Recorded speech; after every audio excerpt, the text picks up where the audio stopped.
अपने राज्य से बाहर राज्य वाले में पत्र लिखें तो पता लिखना और पत्र लिखना राष्ट्रभाषा में, यहाँ से शुरू करिए। घर के बच्चों के नाम मातृभाषा में रखिए, राष्ट्रभाषा में रखिए, ये अंग्रेजी वाले नाम बदल डालिए। और इसके आगे चलें तो आपके जीवन में जहाँ जहाँ भाषा के उपयोग की बात आती है, आप पूरी कोशिश करिए ईमानदारी से कि आप मातृभाषा में ही लिखें, पढ़ें, बोलें, चिंतन करें, हंसें, गाएं, सपने देखें और उन सपनों को आगे बढ़ाएं। यहाँ से शुरू करिए।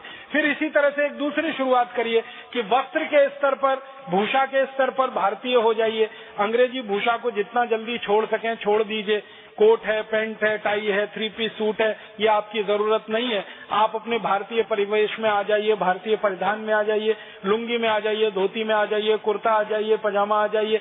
कुर्ता पजामा भी थोड़ा भारतीय, बहुत तो नहीं है, लेकिन फिर भी टी शर्ट, पैंट, जीन्स और वगैरह वगैरह उनसे तो थोड़ा ज्यादा ही भारतीय।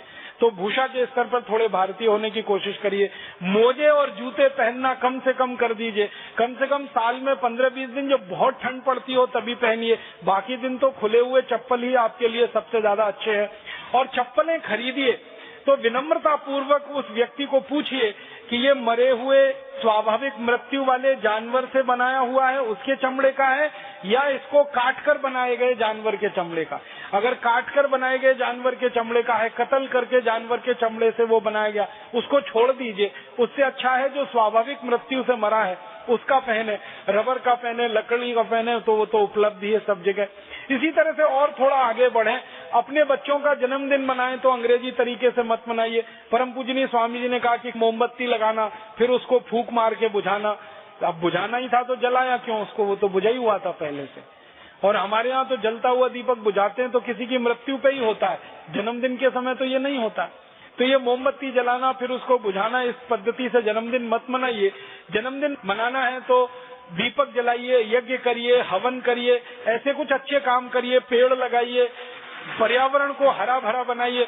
अगर सारे लोग एक छोटा सा संकल्प ले लें कि जो दिन जन्मदिन होगा उस दिन हम यज्ञ करेंगे और उसके साथ एक पौधा लगाएंगे, एक पेड़ लगाएंगे, तो भारत देश में 115 करोड़ लोगों का कभी न कभी तो जन्मदिन आता ही है। तो 115 करोड़ पेड़ लगेंगे और 115 करोड़ लोग यज्ञ करने लगेंगे। उस यज्ञ करने से जो वायु शुद्ध होगी, जो वायु पवित्र होगी, उसकी वजह से पूरा पर्यावरण शुद्ध और पवित्र होगा, तो देश का प्रदूषण भी खत्म हो जाएगा। तो यज्ञ करें, यज्ञ कराएं, पेड़ लगाएं और पेड़ लगवाएं, इस तरह से जन्मदिन मनाएं। विवाह अगर आपके घर में हो रहा है, परिवार में हो रहा है, तो माफ करिएगा, ध्यान रखिएगा, ये ब्रास बैंड तो नहीं ही आना चाहिए, क्योंकि अंग्रेजों ने इसको हमला करने के लिए उपयोग किया है। हम किसी पे हमला करने नहीं जा रहे हैं, हम किसी की बेटी को अपने घर में बहू बना के ला रहे हैं। तो आप इस पद्धति से विवाह मत करिए जैसे ब्रास बैंड वाला। और रात के 12 बजे तो विवाह कभी भी मत करिए, दिन में विवाह करिए। सारे शुभ मुहूर्त दिन में भी होते हैं, विवाह के रात में ही नहीं होते हैं। इसी तरह से छोटी छोटी चीजें अपने जीवन में करना शुरू कर दें। भोजन के स्तर पर कभी भी विदेशी भोजन, pizza, burger, hot dog, cold dog, chowmein या तो डबल रोटी, पाव रोटी, बिस्किट आदि, इनका बंद करिए उपयोग। अपने देश के भोजन का, स्वदेशी भोजन का उपयोग करिए। तो भाषा के स्तर पर स्वदेशी, भोजन के स्तर पर स्वदेशी, गीत संगीत भजन के स्तर पर स्वदेशी जितना बन सके, लोक व्यवहार में जितने स्वदेशी हम हो सकें। हाय हेलो मत करिए, गुड मॉर्निंग गुड इवनिंग मत करिए। ये तो यूरोप और अमेरिका की समस्या है गुड मॉर्निंग, क्योंकि वहाँ कोई भी सुबह अच्छी होती नहीं, इसलिए वो गुड मॉर्निंग करते रहते हैं। वहाँ तो सूरज निकलता नहीं, 6 महीने तो सूरज दिखाई देता नहीं। जिस दिन गलती से सूरज दिखाई देता गुड मॉर्निंग होती है। अभी हम सब लोग स्कॉटलैंड गए थे, तो हम बस से घूमने जाते थे, तो हमारे बस में घुमाने के लिए जो व्यक्ति नियुक्त किए गए थे, संयोग की ऐसी बात थी कि हम जिस दिन पहुंचे उसके अगले ही दिन सूरज निकल आया और खूब चमकता हुआ सूरज निकला। तो उन्होंने वहीं से अपनी बात शुरू की कि आप बहुत भाग्यशाली हैं कि आपको ये चमकता हुआ सूरज यहाँ लंदन में दिखाई दे रहा है। मतलब सूरज दिखाई नहीं देता, 6-6 महीने नहीं दिखाई देता, 8-8 महीने नहीं दिखाई देता। इसलिए हर आदमी एक दूसरे को इस बात की भावना प्रेषित करता है कि आपकी सुबह अच्छी हो, गुड मॉर्निंग, माने सूरज का दर्शन हो। भारत में तो every morning is good morning, यहाँ तो हर दिन सूरज निकलता है। करोड़ों साल से निकल रहा है, अगले करोड़ों साल तक निकलेगा। इसलिए यहाँ गुड मॉर्निंग की जरूरत नहीं है।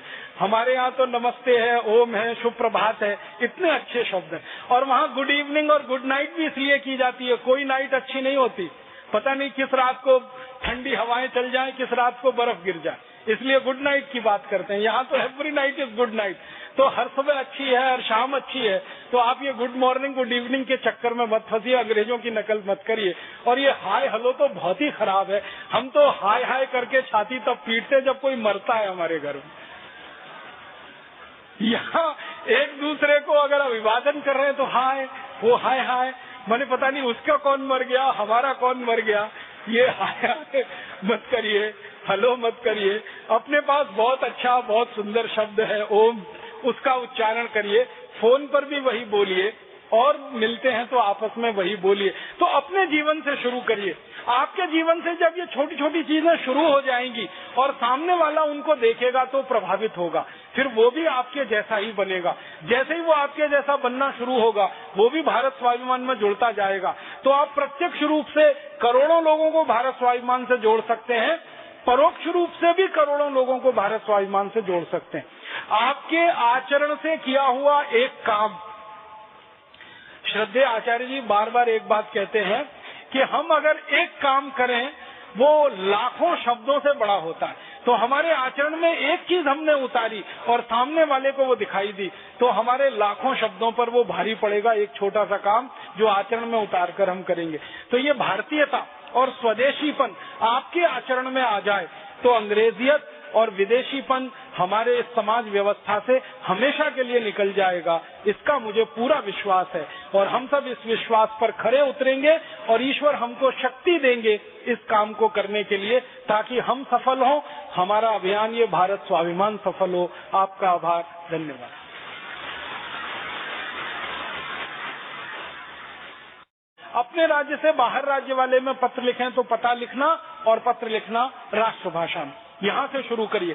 घर के बच्चों के नाम मातृभाषा में रखिए, राष्ट्रभाषा में रखिए, ये अंग्रेजी वाले नाम बदल डालिए। और इसके आगे चले तो आपके जीवन में जहाँ जहाँ भाषा के उपयोग की बात आती है, आप पूरी कोशिश करिए ईमानदारी से कि आप मातृभाषा में ही लिखें, पढ़ें, बोलें, चिंतन करें, हंसें, गाएं, सपने देखें और उन सपनों को आगे बढ़ाएं। यहाँ से शुरू करिए।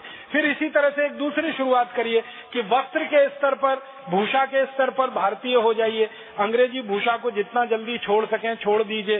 कोट है, पैंट है, टाई है, 3 पीस सूट है, ये आपकी जरूरत नहीं है। आप अपने भारतीय परिवेश में आ जाइए, भारतीय परिधान में आ जाइए, लुंगी में आ जाइए, धोती में आ जाइए, कुर्ता आ जाइए, पजामा आ जाइए। कुर्ता पजामा भी थोड़ा भारतीय, बहुत तो नहीं है, लेकिन फिर भी टी शर्ट, पैंट, जीन्स और वगैरह वगैरह उनसे तो थोड़ा ज्यादा ही भारतीय। तो भूषा के स्तर पर थोड़े भारतीय होने की कोशिश करिए। मोजे और जूते पहनना कम से कम कर दीजिए। कम से कम साल में 15-20 दिन जब बहुत ठंड पड़ती हो तभी पहनिए, बाकी दिन तो खुले हुए चप्पल ही आपके लिए सबसे ज्यादा अच्छे हैं। और चप्पलें खरीदिए तो विनम्रता पूर्वक उस व्यक्ति को पूछिए कि ये मरे हुए स्वाभाविक मृत्यु वाले जानवर से बनाया हुआ है, उसके चमड़े का है, या इसको काटकर बनाए गए जानवर के चमड़े का। अगर काटकर बनाए गए जानवर के चमड़े का है, कत्ल करके जानवर के चमड़े से वो बनाया गया, उसको छोड़ दीजिए। उससे अच्छा है जो स्वाभाविक मृत्यु से मरा है उसका पहने, रबर का पहने, लकड़ी का पहने, तो वो तो उपलब्ध ही है सब जगह। इसी तरह से और थोड़ा आगे बढ़े, अपने बच्चों का जन्मदिन मनाएं तो अंग्रेजी तरीके से मत मनाइए। परम पूजनीय स्वामी जी ने कहा कि मोमबत्ती लगाना, फिर उसको फूंक मार के बुझाना। अब बुझाना ही था तो जलाया क्यों उसको, वो तो बुझा ही हुआ था पहले से। और हमारे यहाँ तो जलता हुआ दीपक बुझाते हैं तो किसी की मृत्यु पे ही होता है, जन्मदिन के समय तो ये नहीं होता। तो ये मोमबत्ती जलाना फिर उसको बुझाना, इस पद्धति से जन्मदिन मत मनाइए। जन्मदिन मनाना है तो दीपक जलाइए, यज्ञ करिए, हवन करिए, ऐसे कुछ अच्छे काम करिए, पेड़ लगाइए, पर्यावरण को हरा भरा बनाइए। अगर सारे लोग एक छोटा सा संकल्प ले लें कि जो दिन जन्मदिन होगा उस दिन हम यज्ञ करेंगे और उसके साथ एक पौधा लगाएंगे, एक पेड़ लगाएंगे, तो भारत देश में 115 करोड़ लोगों का कभी न कभी तो जन्मदिन आता ही है। तो 115 करोड़ पेड़ लगेंगे और 115 करोड़ लोग यज्ञ करने लगेंगे। उस यज्ञ करने से जो वायु शुद्ध होगी